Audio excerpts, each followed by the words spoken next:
Octopath Traveller is obviously now available on the Nintendo Switch, the PC and the Xbox One Game Pass, and the Google Stadia if anybody is still playing that. I picked up the Switch version on day one when it was originally released a couple of years ago, and I've only just beaten one of the 8 character stories. But that isn't because it's taken me from then until now constantly playing it to beat it. It's because I put the game down for years before going back to it, mainly because I just got burnt out. Octopath definitely has a cool art style, good combat similar to Bravely Default, but that's another Square Enix property, so they can do that. It's got great monster design, good voice acting, great characters, optional dungeons and bosses, and loads of side quests. However, what Octopath Traveller really does excel at is the goddamn grind. I spent 6 hours straight grinding in one cave just to progress one chapter by fighting one boss. That is far too much grinding.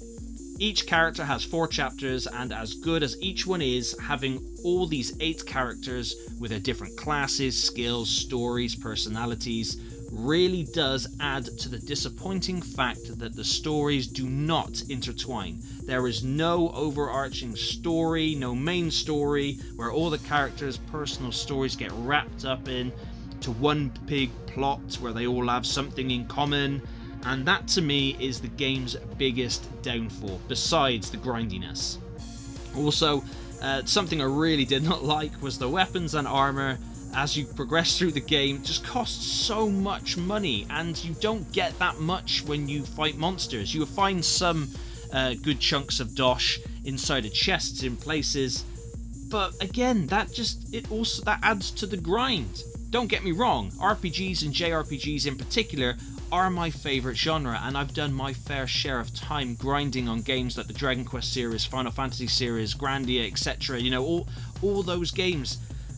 But when there's no true character interaction besides some in-between dialogue between like main missions, you know what I mean, main quests, main story points, it just feels so empty. And like I said, there are chests scattered around with the money and the items and weapons in that you can find, and there are shrines that you can give characters a secondary job to level up and unlock new abilities that way. That's cool and all that, but again, the lack of a main story does make the game feel lost and empty at times. The locations are really cool, the music is outstanding, the music in Octopath Traveller really is standout, but just prepare yourselves for over half of your playtime being taken up by grinding.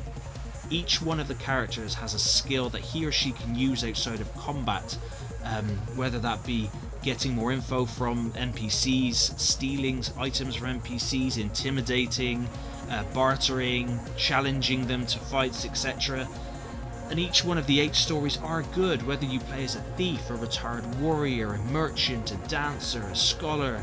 Each one is interesting and the characters are really cool. But that being said, Octopath Traveller for me is a 7 out of 10 because of all the excessive grinding and the lack of an overarching main story, coupled with the fact that each character is just inconsequential to the others' stories.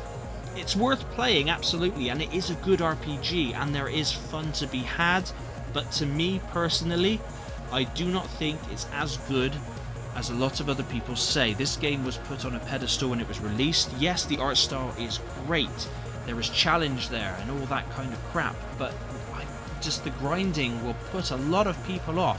If you haven't picked this game up yet, if you're a massive JRPG fan, yeah, get it, play it. If you can get it physically on the Switch, do, because it's very difficult to get hold of brand new from most retail places, and the price is still 40 quid brand new in shops. I think it's around 50 quid on Amazon. Just brace yourself. It's not an easy game. Absolutely not. It is hardcore. It is hardcore JRPG. But anyway, guys, please let me know in the comments down below what you think. Have you played it? Will you play it? Do you find it too grindy if you have played it? And if not, if you really love the game, I'd love to hear why. All opinions are awesome to hear. And thank you very much for watching the video. and until next time.